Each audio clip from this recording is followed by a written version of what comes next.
और दोस्तों, मैं राहुल केडिया। सब्सिडी देना देश की आर्थिक स्थिति के लिए हमेशा ही खराब होता है। सब्सिडी सरकारें राजनीतिक लाभ के लिए देती है, यानी निजी फायदे के लिए देती है, ना कि देश के भले के लिए। 2004 से लेकर 2014 तक देश में सोनिया गांधी और मनमोहन सिंह की सरकार थी। इस सरकार ने हर साल पेट्रोल और डीजल पर भारी भरकम सब्सिडी दी। इतनी सब्सिडी कि देश पर लाखों करोड़ों का कर्ज आ गया। अगर आप आंकड़ों पर गौर करें तो मनमोहन सरकार ने कई साल तो 1.5 लाख करोड़ तक की सब्सिडी सिर्फ तेल पर दी। सब्सिडी का मतलब होता है सरकारी खजाने पर दबाव डालना। मनमोहन सरकार ने 2005 से लेकर 2014 तक भारी भरकम सब्सिडी दी।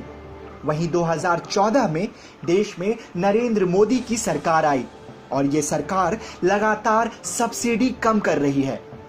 पिछली सरकार ने जो कर्जे ले रखे हैं उन्हें चुकता किया जा रहा है और साल 2017 में तो मोदी सरकार ने सब्सिडी बहुत ही कम कर दी है। भारत अभी अपना पुराना ही कर्ज चुकता नहीं कर पाया। अब पुरानी सरकारें ने जो कर्ज ले रखी है उन्हें चुकाने के बाद ही भारत तेल की कीमतें कम कर पाएगा। दोस्तों, ध्यान देने वाली बात यह है कि मोदी सरकार के पास भी ये विकल्प है कि वो भी लाखों करोड़ों की सब्सिडी दे और देश को और कर्जे में डुबाए। पर बीजेपी की सरकार वोट बैंक की राजनीति नहीं करना चाहती, जैसे मनमोहन और सोनिया की सरकार ने देश को डुबाया। परंतु मोदी सरकार देश के हित में कार्य कर रही है। दोस्तों, हमारा ये कर्तव्य बनता है कि हम दृढ़ता के साथ अपने सरकार के साथ बने रहें। उनके निर्णय का हम सम्मान करें, क्योंकि हम सब जानते हैं कि मोदी देश के लिए काम करता है।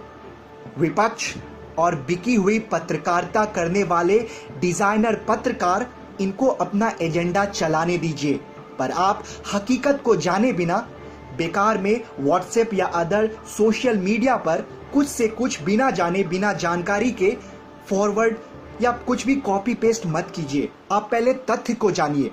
क्या आपको पता है यूपीए की सरकार ने, यानी कांग्रेस की मिली हुई सरकार ने, जो पहले 10 साल मोदी सरकार से पहले जो 10 साल हमारे देश पर शासन कर रही थी, उसने ईरान से जो तेल उठाया था उसका पैसा चुकता नहीं किया था। सिर्फ तेल उठाया और सब्सिडी में देश में बांटा।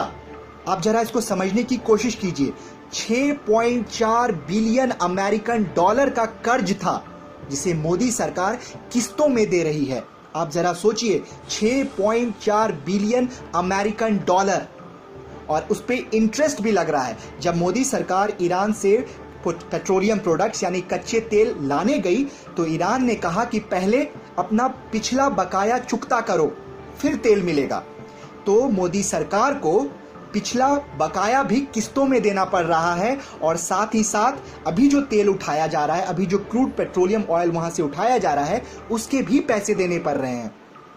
तो पिछली सरकार को तो वोट बैंक की पॉलिटिक्स करनी थी, उसे तो लोगों को ठगना था। वो फ्री में वहां से उठाकर लाता है, देश को कर्जे में डालता है और लोगों को सब्सिडी में बांटता है।